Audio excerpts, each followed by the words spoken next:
అందరికీ శుభోదయం. ఈరోజు శ్రీకాళహస్తి ఆలయ విశేషాలు తెలుసుకుందాం. భారతదేశంలోని పంచభూత లింగాలలో ఒకటిగా ప్రసిద్ధి చెందిన వాయులింగం ఒకటి ఆంధ్రప్రదేశ్ రాష్ట్రంలోనే ఉంది. ఈ క్షేత్రంలో పరమేశ్వరుడు స్వయంగా కొలువుదీరి ఉంటాడని, దీనికి నిదర్శనం ఈ లింగానికి ప్రాణం ఉండడమే అని అంటారు. సృష్టి స్థితిలయ కారకుడైన పరమేశ్వరుడికి అఖండ భారతదేశంలో అనేక దేవాలయాలు ఉన్నాయి. ఒక్కో క్షేత్రంలో శివలింగానికి ఒక్కో ప్రాముఖ్యత ఉంటుంది. వీటన్నింటిలో 12 జ్యోతిర్లింగాల్లో ఒకటైన కాశీ క్షేత్రానికి అక్కడ లింగ రూపంలో కొలువైన విశ్వనాథుణ్ణి అత్యంత మహిమాన్వితంగా భావిస్తారు. కానీ ఆ క్షేత్రం కంటే కూడా మహిమగల ప్రదేశంగా ఓ క్షేత్రాన్ని భావిస్తారు. అదే దక్షిణ కైలాసంగా పిలువబడే శ్రీకాళహస్తి క్షేత్రం. ఆంధ్రప్రదేశ్ రాష్ట్రంలోని చిత్తూరు జిల్లాలో స్వర్ణముఖి నదికి తూర్పు ఒడ్డున శ్రీకాళహస్తి ఉంది. భారతదేశంలోనే అత్యంత ప్రాచీనమైన పంచభూత లింగాలలో 4వది అయిన వాయులింగం ఇక్కడ పూజలందుకుంటోంది. అద్భుతమైన భారతీయ వాస్తు కళకు ఈ ఆలయ నిర్మాణ శైలి అద్దం పడుతుంది. శ్రీకృష్ణదేవరాయల కాలంలో నిర్మించిన గాలిగోపురం, చెక్కు చెదరని రీతిలో కనిపించే 1000 కాళ్ల మండపాలు ఆలయంలో ప్రధాన ఆకర్షణలు. కలంకారీ కళకు శ్రీకాళహస్తి పెట్టింది పేరు. శ్రీకాళహస్తిలో గర్భగుడిలో కొలువై ఉన్న శివలింగానికి ఎన్నో ప్రత్యేకతలు ఉన్నాయి. ఈ శివలింగాన్ని ప్రాణంగల శివలింగంగా భక్తులు విశ్వసిస్తారు. దీనికి ఒక ప్రత్యేక కారణం కూడా ఉంది. ఆలయం గర్భగుడిలో ఉండే అన్ని దీపాలు నిశ్చలంగా ఉన్నా శివలింగం ఎదురుగా ఉండే అఖండ జ్యోతి మాత్రం ఎప్పుడూ రెపరెపలాడుతూ ఉంటుంది.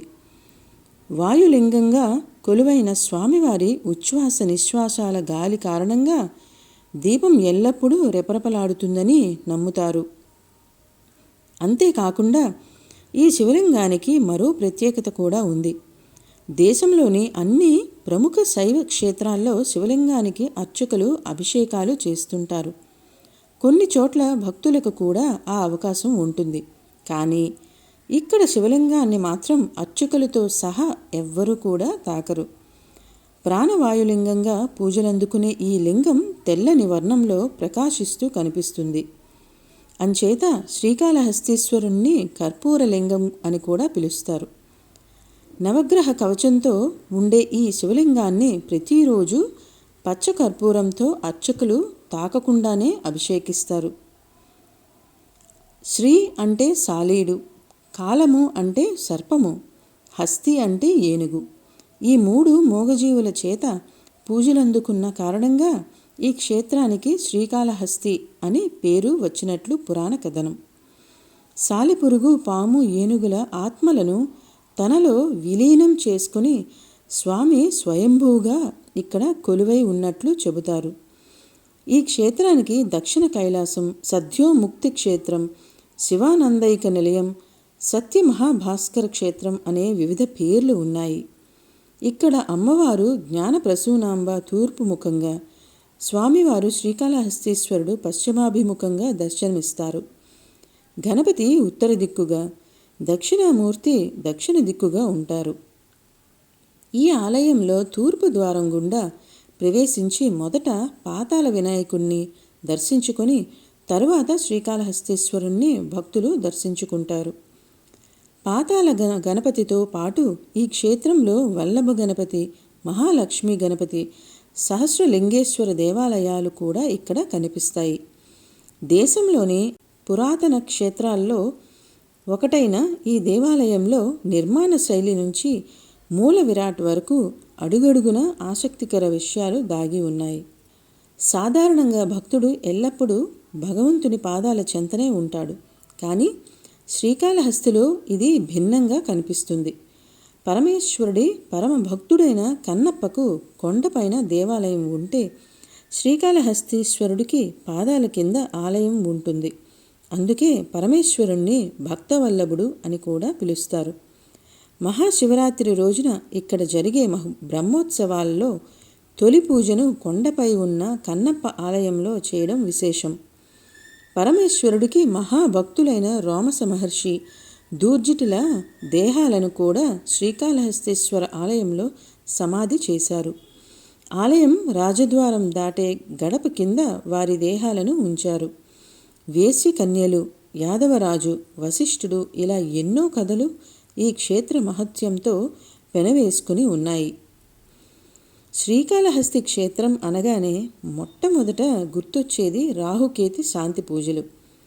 శ్రీకాళహస్తీశ్వరుడి ఉండే నవగ్రహ కవచం ద్వారా రాహుకేతువులతో పాటు గ్రహాలన్నీ పరమేశ్వరుడి అదుపులో ఉంటాయని నమ్ముతారు.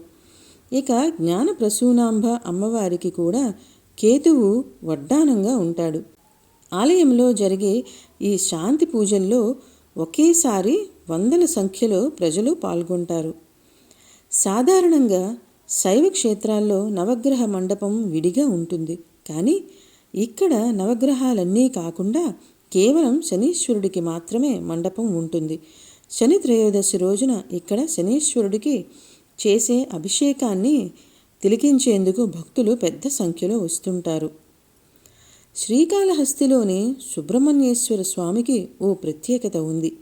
ఇక్కడ సుబ్రహ్మణ్యేశ్వర స్వామిని వల్లీ దేవసేన సమేత చెంగల్వరాయునిగా కొలుస్తారు. ఇక్కడ తప్ప దేశంలో మరెక్కడ సుబ్రహ్మణ్యేశ్వరుడికి ఈ పేరు ఉండదు. అదేవిధంగా ఆలయంలో ఉండే మరో ప్రధాన ఆకర్షణ సహస్రనామ మండపం. శ్రీకాళహస్తి ఆలయంలో ఎక్కడా ఆకాశం కనిపించదు. కానీ ఈ మండపంలో ప్రత్యేకంగా కేటాయించిన గుర్తుల వద్ద నిలబడి చూస్తే స్వామివారి శిఖరం, అమ్మవారి శిఖరం, భక్త కన్నప్ప ఆలయ శిఖరాలు స్పష్టంగా కనిపిస్తాయి. ఈ మండపంలో ధర్మరాజు, యమధర్మరాజు, చిత్రగుప్తులు ప్రతిష్ఠించిన శివలింగాలు కూడా కనిపిస్తాయి. ఇలా ఎన్నో ప్రత్యేకతలు, విశిష్టతలతో శ్రీకాళహస్తి క్షేత్రం ఆధ్యాత్మిక పర్యాటక గమ్యస్థానంగా మారింది. ఈ క్షేత్రాన్ని ఒకసారి సందర్శించిన వారు మళ్ళీ మళ్ళీ సందర్శించేందుకు ఉత్సాహం చూపిస్తుంటారు. ఆంధ్రప్రదేశ్ రాష్ట్రంలో ప్రముఖ పర్యాటక క్షేత్రమైన తిరుమల నుంచి కేవలం 40 కిలోమీటర్ల దూరంలో శ్రీకాళహస్తి క్షేత్రం ఉంది. కాబట్టి తిరుమలకు వెళ్ళే టూరిస్టులు, భక్తులు శ్రీకాళహస్తిని కూడా సందర్శించుకుంటారు. ఇది ఇవాల్టి వీడియో. మళ్ళీ కలుద్దాం.